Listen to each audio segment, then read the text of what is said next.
Hi everyone, welcome back to my channel. I am here today for my end of June reading wrap up. Yes, we are halfway through the year, and if you didn't see my mid-year book freakout tag, I may have read over 70 books at this point. Like, who knows how, really.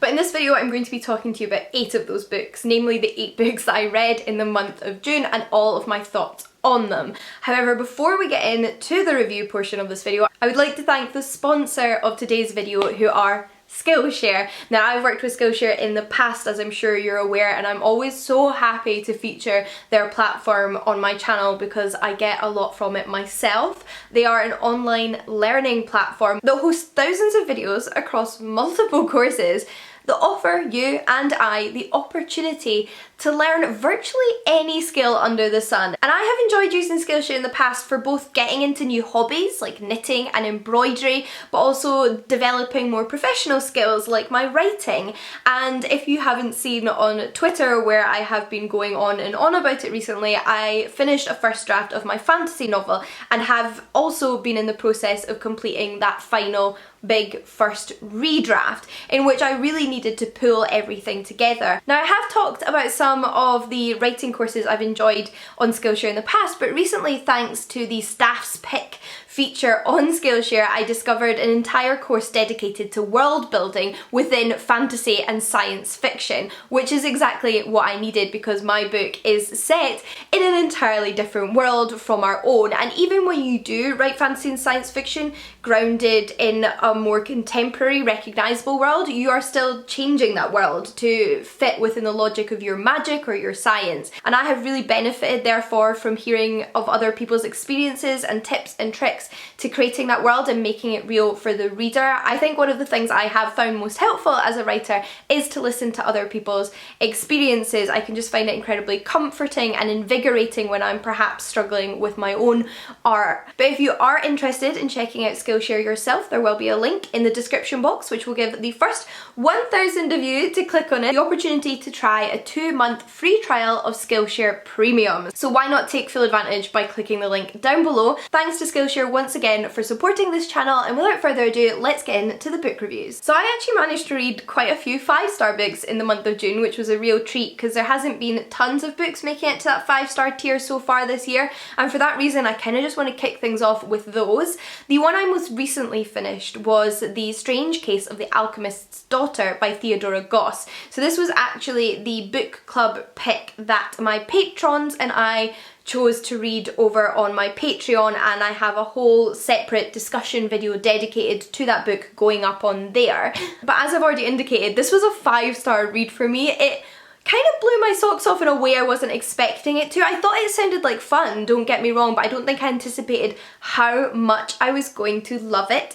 It's set at the very beginning of the 1900s and follows a group of women, all of whom share some connection to a monster or character from a traditional gothic horror, creepy piece of literature, shall we say. So the plots referenced throughout this novel include the island of Dr. Moreau, Rappaccini's daughter, Frankenstein, The Strange Case of Dr. Jekyll and Mr. Hyde, and on top of those, for a little bit of detective fun, Sherlock Holmes. And as we all know, Jean is a die-hard Sherlock Holmes fan, which can mean that I'm a little bit judgmental of books that incorporate Sherlock Holmes if they don't do it in a way that I myself see fit. Apologies, that's just who I am, but I loved everything about this book. I loved that it featured Sherlock Holmes and Dr. Watson, but I loved that they weren't the main characters. The main characters are these 5 women, like I mentioned before, in particular Mary, the daughter of Dr. Jekyll.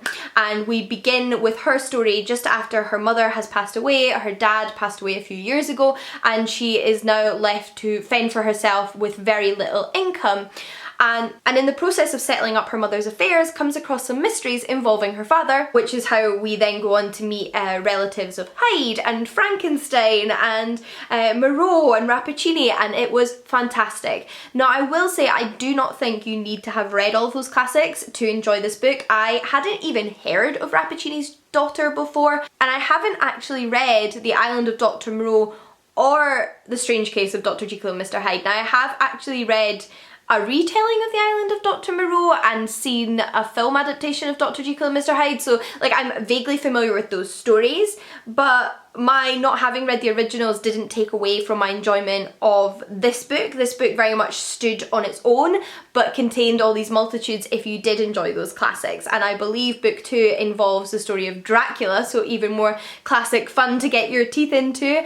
I loved the 5 women. They're all different but all connected, and they just make up this brilliant cast of mystery solvers that I can't wait to see conduct their next investigation in book 2. I thought it was wonderful. I loved every page and I could not put it down. We then have a non-fiction title, which is Unicorn, The Memoirs of a Muslim Drag Queen by Amru Al-Kadi, which I listened to an audiobook, and I would highly recommend the audiobook. I've said this once, so I'll say it again, but I love memoirs and autobiographies on audiobook. I think because they are a person's personal narrative, it adds something to listen to someone read it aloud, and all the more if the author themselves does so, which is the case in this instance. I wasn't actually familiar with Amru before picking up this book, but I had heard good things about it online, so thought I would give it a shot, and I'm so pleased that I did. Amru grew up in a relatively conservative religious household where their sort of burgeoning sexuality as it came to the forefront, as well as their gender identity, was quite badly rejected,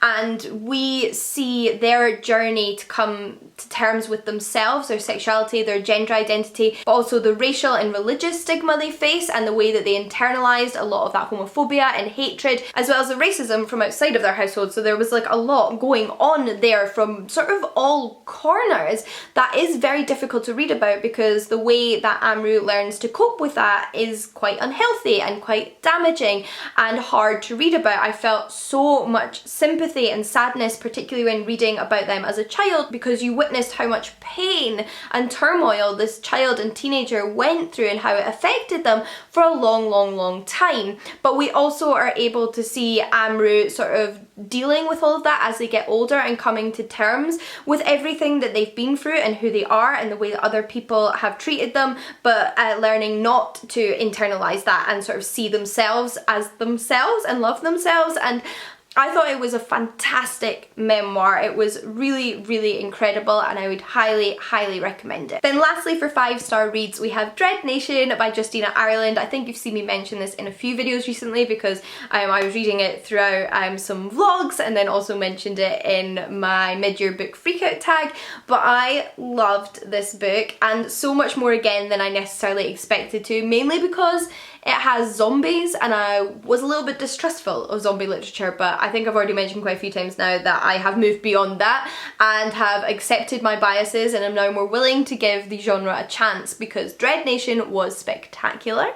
This is set in an alternative historical version of the US post the end of slavery, but in which the soldiers who died during the war have risen up as zombies and are infecting the rest of the population. Because of this, the government has decided to train up black citizens as zombie hunters in order to protect the white citizens. So we still have heavy stratification, a lot of racism, the fallout from slavery witnessed within this story, although it's an alternative timeline. It very much touches on real history, real issues, both historical and contemporary, and it does all of that so incredibly well. I also love the protagonist. I've said this before, but again, I'll say it again. She is fabulous. She is a young black woman, a teenager who has been sent to a school in order to train as a zombie hunter, when her life gets flipped upside down, as they tend to do in novels, and she and another one of the students are sort of forced on a bit of like a crime mystery solving adventure that leads them into quite a dangerous situation, more dangerous than the already existing zombie population, and they learn more about what's going on, what the governments are up to, what the different political parties are up to, and what role they play in this, as well as more about the zombie plague. So I loved it. I thought our protagonist was so sharp and clever and strong-willed. She was just such a great perspective to follow, and I can't wait to read more about her in book 2. There is also bisexual and asexual homosexual rep in this novel, which I very much appreciated. I'll then move on to the 2 books I specifically read for the Queer Lit Readathon, since it was Pride Month in June, and those include Rules for Vanishing by Kate Alice Marshall, which is a YA horror novel. But do not be mistaken, just because this is a young adult horror novel does not mean it is any less horrifying, because trust me, this book was disturbing as anything. It seeped and crawled under my skin so that I wasn't able to sleep if it was the last thing I read before bed, and really, you know, just had me on the edge of my seat. But I loved every second of it. I'm really getting more into my horror of late. I've always liked a little bit of horror, like I like to dabble in specific types, but I'm actively pursuing more within horror to find more of what I like and expand my horizons, to great success so far, as it turns out. Rules for Vanishing, like I mentioned, is a YA horror that follows a group of teenagers, one of whom went missing a year previously, and this group of teenagers who remain have decided to go in search of her. They do this by participating in a sort of local urban legend, which is that if you go into these woods with a partner and take a certain number of steps, you will have revealed to you a invisible magical path, and they all end up on this path, or road should I say, which they then have to follow through into a sort of paranormal other parallel world, and there is danger around every corner. It is terrifying. There is so much mystery. You think you know what's happening, and then it turns out that you didn't know at all along, because something else was going on in the background. And trust me, the stakes are high. The mystery is real. The gore is there, but I think the horror more so lies within the paranormal, creepy mystery aspect of not knowing what's going on and what's going to happen, and I loved it. I'm definitely going to read more by Kate Alice Marshall in the past, and like you might have guessed, since I read this during the Queer Lit Readathon, it did have LGBTQ+ rep, particularly bi and lesbian rep. Then also in that week I read No Man of Woman Born by Anna Mardell. This is actually a collection of fantasy short stories, which I have to say, having read that collection, I don't think I've read much of in the past. I usually associate high or epic fantasy with, you know, series or chunky novels, not short stories. But it was really nice to be confronted with something slightly different when it came to fantasy. And what is a particular focus of this collection is that the protagonists in each of the stories are either trans or non-binary. So we have lots of diverse gender representation, and it plays on the sort of traditional prophecy trope. The one that often says something like in Macbeth, this man cannot be slain by any man of woman born. I can't remember the exact wording, but it's something along those lines, which means that Macbeth cannot be killed by a man who was born of a woman. And what you learn during the process of Macbeth, spoiler, is the man that the prophecy spoke of was not traditionally born, because it was actually a C-section, and that's like the sort of complicated way that that's gotten around. But what Anna Mardell suggests is that there are perhaps more interesting and better ways to explore that trope, in which if a prophecy predicts that a man cannot slay something, why can't it be a woman? But more than that, why couldn't it be a trans woman? Or why can't it just flip the whole idea of gender on its head and just demonstrate the diversity of gender identities, but in a fantasy setting, which I don't think you actually see a ton of. I don't think you see a ton of diverse gender rep in fantasy. So this was really fantastic. And what I really took away from this collection was that I would love so many of these stories to be turned into novels. They were such intriguing plot lines with such interesting characters that I really enjoyed reading about, but often didn't get to spend very much time with because they were short stories. And I would love to see Anna Mardell in the future bring out novels on a similar topic, so I'll be looking out for that. We then have a novella called Burning Roses by S.L. Huang. This is part of the Tor novella series and doesn't actually come out until September, so I got a review copy to read from NetGalley. But if you've heard me in the past, you'll know I love the Tor novella series. They publish a ton of different novellas in the sort of speculative science fiction and fantasy genres by various different authors, quite often debuts, that I often have a really great time with. Like, I've discovered some absolute favourite authors from that series, and it's a really fun way to try out some new writing. But equally, just because these are novellas never means that they are any less. In fact, they deliver so much all of the Tor novellas, and this one was no different. It's actually a retelling of multiple different fairy tales. It's predominantly a retelling of Red Riding Hood, in the sense that the protagonist is the Red Riding Hood character. But it also references the Goldilocks fairy tale, and the Beauty and the Beast fairy tale, and the Puss in Boots fairy tale, and probably a few others if I could remember. On top of which, however, it also blends in traditional Chinese mythology in the form of the character Hu Yi, who is a mythological archer. And I loved that blend of different sort of folklore and mythological traditions in one place. I thought it was so clever, and we follow, like I mentioned, Hu Yi and the character Rosa, who is Red Riding Hood, in their later years. They're both middle-aged at this point, and they're travelling together on a quest that is part of Hu Yi's journey, but also learning about Rosa's past as she recalls it to her new companion. And I loved it. I thought it was such an interesting take on those traditional stories, making them all work together in this fantasy world that the author creates. And yeah, it was great. I'm definitely going to be reading more by this author in the future, so the Tor novella series has done it again. We then have volume 1 in the Girl from the Other Side manga series. Now this is a slightly darker, creepy manga, fairy tale-esque story set in a sort of other world. It has historical vibes, but I don't think it's ever stipulated exactly where it's set, and it actually made me realise that a lot of the manga I've read in the past have specifically been contemporary, or at least set both in the contemporary world and in a previous past, like Inuyasha.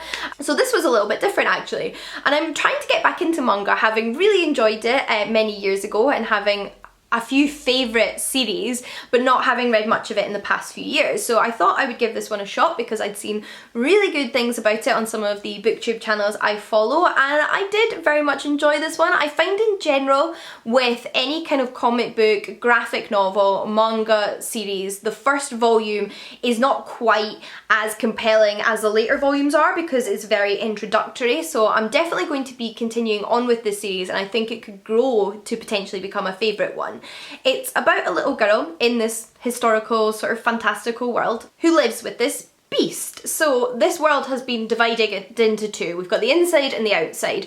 The inside is where all the uninfected humans live, and then on the outside we have those that are known as the beasts, infected humans who are turned into these kind of terrifying magical beasts. And this is explained by a story involving two gods, Night and Day, who have a sort of falling out and then decide to sort of take it out on humans, basically, which often happens in kind of like folklore and legends. This little girl, however, is incredibly naive and childish and doesn't really understand the divide in her society or how she has come to be on the outside because she is not infected. And this beast is taking care of her, although he cannot touch her and she cannot touch him because otherwise he would pass on the curse. And we learn more about their life together, why the little girl is there, and basically witness the beginning of their story. So we've got more to come, as I'm sure you can expect from a series, and I'm interested to see where it'll all go. I also thought the art was very beautiful and it was a good jumping in point to get back into manga. So let me know if you've got any more recommendations. But those are all the books that I read in June. Like I said, some really fantastic titles, I have to say, that I would highly recommend. I would love to hear from you if you've read any of these books or interested in reading any of them, but also if you have any standout reads yourself from the month of June. But with that said, thanks once again to Skillshare for sponsoring this video, and I'll see you all again in the next one. Bye guys!